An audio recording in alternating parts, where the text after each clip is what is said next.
Hello guys, hope you all are doing good. So guys, today we are going to talk about Ram Dakota.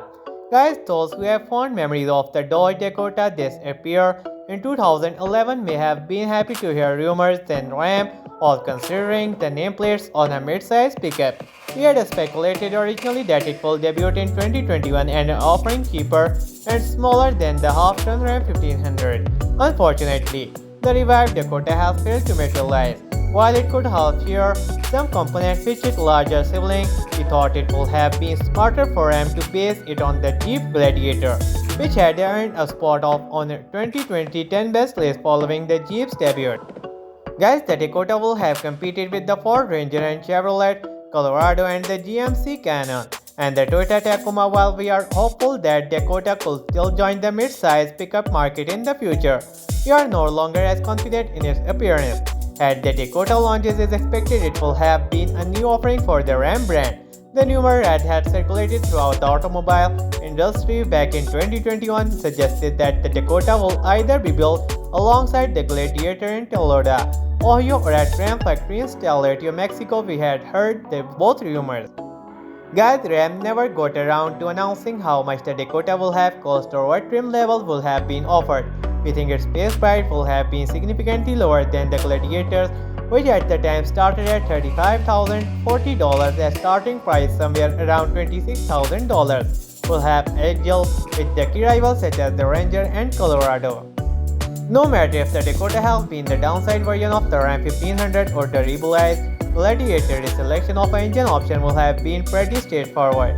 While there was virtually no chance that the V8 will have been in the car, the 3.6-liter V6 that uses across North America lineup was a sure bet, probably paired with an 8-speed automatic transmission and both rear and all-wheel drive. Another potential engine option has the brand recently introduced diesel 3.0-liter V6, which was good for 260 horsepower and 442 lb-ft of torque. The Dakota will have surely had an off-road oriented model to challenge similar offerings from its mid-size rival. You can imagine a rebel trim level with red appearance, suspension and per body kits, plates and knobbier tires. Guys, based on the Gladiator's towing and payload rating, the Dakota might have been able to pull up to 7650 pounds and haul up to 1600 pounds in its cargo bed. These maximum were never compared by Ram 2. Neither the EPA nor Ram ever released any information on fuel economy estimate for the Dakota. If plans for the trucks are ever carried throughout, we will still update the story with fuel economy figures once they are published.